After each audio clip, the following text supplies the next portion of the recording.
Fala galera, sejam muito bem-vindos a mais um vídeo aqui no canal. Hoje é um tema muito especial, hein? Porque nós iremos falar sobre o gênio, o mestre do terror, o mestre do horror.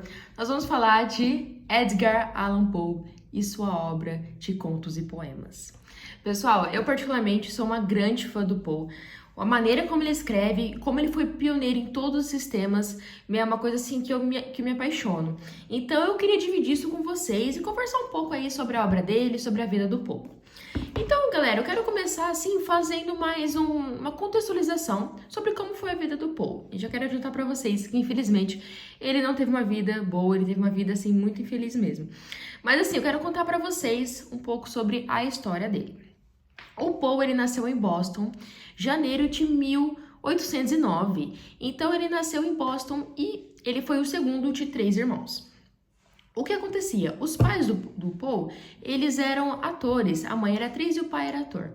Então, a infância do Poe sempre foi muito movimentada, com muita mudança, decorrente, né, do trabalho dos pais, que eles tinham que ficar se mudando de estado para estado. Ora em Boston, ora em Nova York, e eles nunca paravam no lugar. O que acontecia? O pai do Poe, ele era alcoólatra e cada vez ele começou a beber mais e mais. Até que ele acabou se separando da família. Só que era uma separação assim, uma hora ele estava com a família, uma hora ele não estava. Ficava meses junto, meses distante. Era uma coisa assim, não era estável, era instável na verdade. Um tempo depois, a mãe do Poe veio a ter tuberculose. Então, ela padeceu aí da doença de tuberculose. Nessa época que a mãe dele estava doente, ele ficou sob os cuidados da família de Usher, que nós vamos falar um pouquinho daqui a pouco mais sobre esse sobrenome, porque vai ser inspiração para um dos contos do Poe, um dos melhores contos dele. E ele ficou com essa família Usher, que também trabalhava no teatro, era amigos dos pais do Poe. Então, ele ficou com essa família. Porém, logo depois, a mãe dele veio a falecer e também, em seguida, praticamente, o pai dele veio a falecer também, deixando o Poe e os irmãos dele órfãos. O que ocorreu? Aí o Poe, ele acabou sendo adotado. Cada irmão dele foi para um lado. Um foi para outro estado, outro foi adotado por outra família. Ele acabou sendo adotado pela família Allan, que aí, né, o sobrenome dele aqui do meio, Allan Poe. E ele foi adotado pela família Allan. Só que essa família, ele não gostava muito, ele não se dava muito bem com o pai adotivo dele. Com a mãe até que era uma relação saudável, já com o pai era uma coisa assim, muito complicada mesmo. Ele não se dava nada bem com o pai.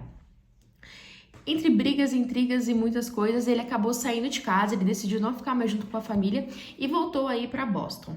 Nessa época, ele lançou o seu primeiro livro de poemas, chamado O Taberlão e Outros Poemas. Perdão. Taberlão e Outros Poemas. Então, ele lançou aí esse seu primeiro livro.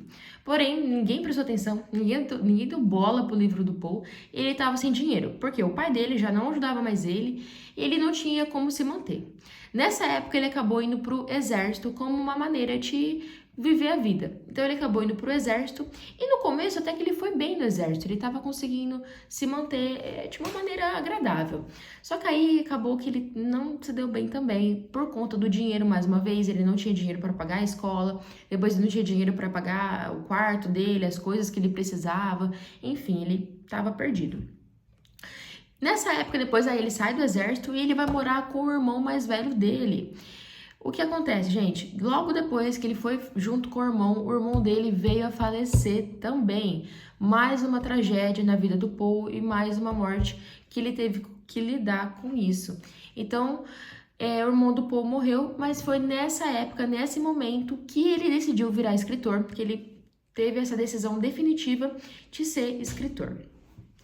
Aí, nisso, ele conseguiu um emprego em alguns jornais, ele trabalhou nesses jornais como crítico literário e também publicava seus contos e poemas.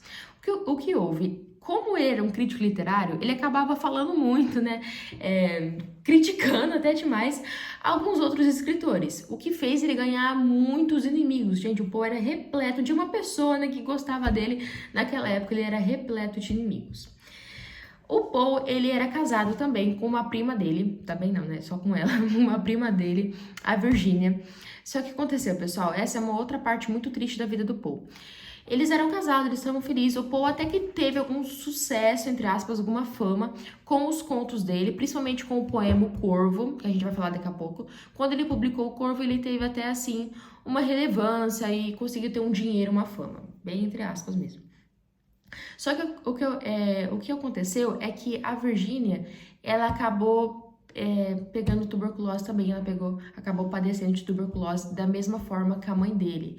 E assim, o povo ficou desesperado, ele ficou assim, acabado e descontou tudo na bebida. Ele começou a beber cada vez mais e se tornou um alcoólatra como seu pai. A esposa dele morreu, veio a falecer de tuberculose e detalhe, no mesmo dia que a mãe dele faleceu e da mesma doença. Então o Poe aí acabou ficando sem a sua esposa.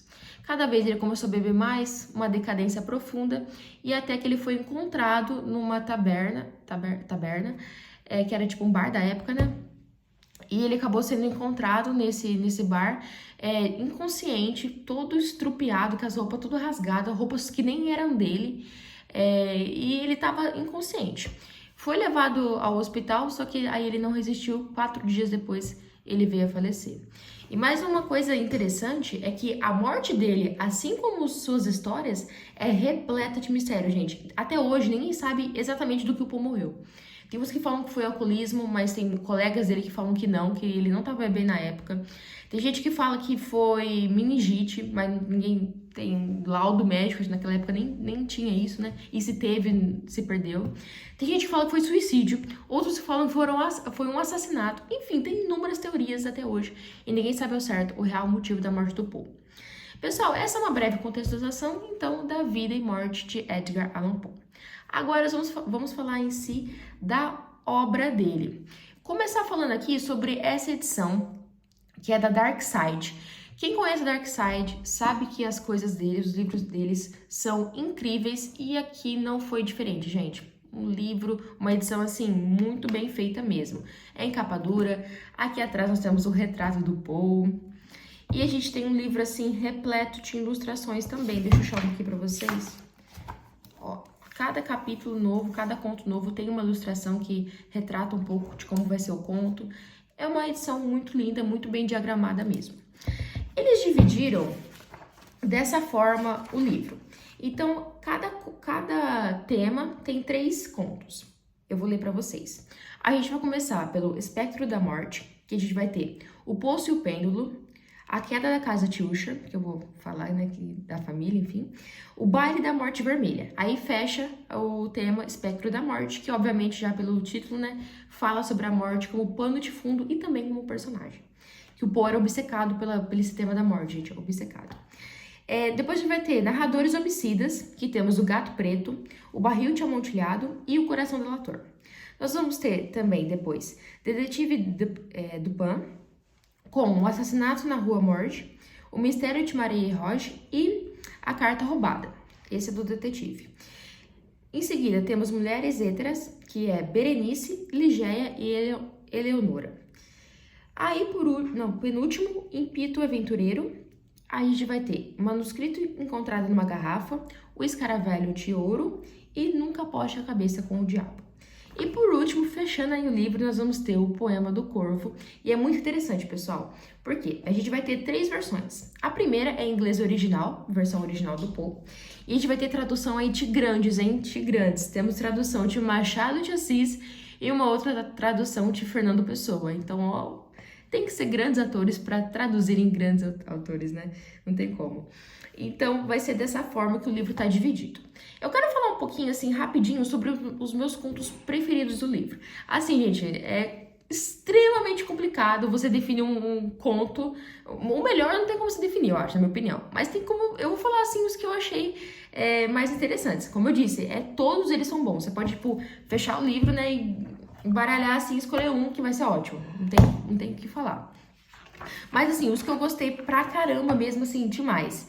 A Queda da Casa Usher, espetacular. Eu acho que eu vou fazer um vídeo separado para cada conto que eu mais gostei. Eu tô pensando ainda, mas provavelmente vai ser assim. Então aqui nesse vídeo só vou comentar brevemente mesmo os meus preferidos. A Queda da Casa Usher, incrível, fantástico. O Gato Preto, o Barril de Amontilhado, esses dois, assim, incríveis. O Gato Preto, eu fiquei pensando sobre esse conto por dias, penso diariamente sobre ele. Um conto incrível, galera, muito, muito bom mesmo. Aí vai ter o Barril de Amontilhado que eu mencionei, Coração Delator também, ótimo. Essa parte aqui, Narradores Homicidas, esses 3 contos aqui, ó, incríveis. O do Detetive Dupin, eu gosto do Pan, perdão. O Detetive do Pan, eu gosto pra caramba. Mas o meu preferido é a Carta Roubada. Eu acho esse bem analítico. Todos eles, né, tem esse tema analítico. Mas esse da Carta Roubada eu adoro. Berenice, acho incrível. Eleonora também eu acho muito, muito, muito legal. Aí, por último, o que eu separei aqui, que eu acho foi um dos meus preferidos, é esse aqui, Nunca Aposte a Cabeça com o Diabo. Galera, que conto muito, muito bom mesmo. Como eu disse, todos são ótimos, aqui são os que eu achei mais interessantes mesmo, porque o Poe, ele é realmente um mestre nesse gênero. Pessoal, agora fazendo um pouco sobre uma análise dos contos do Poe, do livro dele. Assim, gente, como eu disse no começo, ele foi um pioneiro nesse gênero de horror, suspense, mistério, terror. E ele também foi um pioneiro na questão do detetive, né? Questão de contos policiais, de contos de detetives. Por quê? Hoje é bem comum a gente ler esse tipo de história. É muito comum, a gente tem aí inúmeros livros sobre. Mas naquela época não existia. Ele foi que criou essa questão de uma pessoa, um homem, né, um detetive, investigar um crime dentro do seu apartamento, porque ele nunca sai pra fora aí, o detetive Dupin, perdão, o detetive. Então ele sempre fica dentro do apartamento, só analisando as coisas e ele consegue resolver o crime, resolver o mistério. Ele foi um pioneiro tanto no gênero de horror e suspense, como também no de investigação. Pessoal, outra coisa que eu acho muito legal como o Poe monta suas histórias. São 2 pontos que eu quero abordar. Primeiro é a forma e o segundo é o estilo. A forma, porque o Poe, ele pensava os seus contos, pensava as suas histórias para ser lidas assim, em uma sentada, de uma vez. Você senta, você lê e termina. Porque ele dizia que o efeito, outra coisa que eu vou falar melhor depois, o efeito dessa forma era diferente de quando você lê uma história em partes, tipo um livro de romance. Então a forma do Poe, ele era especial por esse motivo. E também o estilo dele, que eu acho muito interessante a gente comentar, que cada palavra contribui para a história. Então não são palavras soltas, você pode perceber isso. Cada uma das palavras se conectam depois e tem um sentido extremo no conto, na frase, na história. Então esse estilo dele foi assim, é muito representativo da obra dele, é muito comum a gente encontrar nas obras do Poe esse estilo. E eu vou falar também do efeito, como eu disse. O efeito dele era de você sentar e você ler a história e já ter aquele clima. E é o que aconteceu com a obra dele. Então, desse efeito, a gente entra assim num paradoxo de mistério, de horror e dos temas que o Poe mais adorava, que era morte, beleza, amor. Tudo isso está em volta desse efeito, em volta desse paradoxo e, claro, em volta das histórias que ele escrevia. Dessa forma, a gente vai ter assim um narrador com aspectos, com a vivência dele, aspectos do sobrenatural e também muito esse sobrenatural falava sobre o intelecto humano, falava sobre a mente humana e como a gente tem uma tendência à autodestruição, porque todos os narradores do Poe, de certa forma, eles estão se autodestruindo. Desde um que é simplesmente louco mesmo, desde outro que abusa muito do uso do ópio. Enfim, eles estão se autodestruindo. Ele abordava muito essa maneira de escrever dos narradores. E falando dessa questão dos narradores também, é que eles são inconfiáveis. Não dá para você acreditar no que eles estão narrando. E tem outra coisa que ele coloca nos livros dele, nos contos, né? Que é a questão de você, leitor, participa da história. Por quê? Como é o narrador que você não pode confiar nele, você tem que parar e se perguntar assim, opa, será que ele tá me enganando? Será que o que ele tá contando é verdade mesmo? Será que ele não tá misturando as histórias? Exemplo, no conto Ligeia. É um conto que a ex-mulher dele, morta, ressuscita na outra mulher dele. Ele, ressuscita. Só que o narrador, ele tem dependência de ópio. Então não dá pra você acreditar, se é um fato sobrenatural ou se é só a mente dele nos pregando uma peça, em geral. Então, assim, galera, esses temas, como ele aborda, essa forma de escrever, é assim, digna de um mestre mesmo, nem tem como comentar muito. Agora vamos falar um pouco sobre o Corvo. Ó, o Corvo, não quero fazer um vídeo só dele, porque merece pra caramba. Em breve já vai sair aqui no canal um vídeo do Corvo. Só que o que eu queria falar é mais da questão do livro mesmo. Por que eu gostei dessa edição? Antes de apresentar o conto, tem assim uma avaliação da obra pelo próprio Poe. Então ele vai contar como foi escrever a obra, qual foi a linha de raciocínio que ele teve para produzir o poema que foi o Corvo. É muito interessante. Não sei se outras edições vai ter essa apresentação, mas essa aqui tem e vale muito a pena. E a gente vai ter, como eu disse, uma tradução do Machado de Assis e uma tradução do Fernando Pessoa. E eu vou comentar um pouquinho melhor no próximo vídeo. Pessoal, de certa forma, né, o que eu quero deixar aí desse vídeo? Espero que vocês tenham entendido que a obra do Poe é complexa e ele aborda temas que hoje em dia a gente vê, e ele foi o primeiro que fez isso, o primeiro que teve a mentalidade de estar produzindo essas coisas, e até hoje a gente não vai haver um autor como Poe. Ele é assim, eterno mesmo, e a obra dele merece ser muito, muito reconhecida. Eu indico muito para vocês para ler algum conto do Poe, quem nunca leu. E quem já leu vai entender o que eu tô falando, né? Creio que também quem lê Poe se apaixona por ele à primeira vista, tenho certeza. Pessoal, então eu volto aqui para falar um pouco mais sobre cada um desses contos. Hoje aqui eu só quis mencionar mesmo os meus preferidos e falar um pouco sobre o livro, sobre a vida dele. E nos próximos vídeos eu venho aqui falar sobre esses contos e também sobre o poema O Corvo, certo? Muito obrigada por assistir esse vídeo e espero verem vocês em breve. Até mais.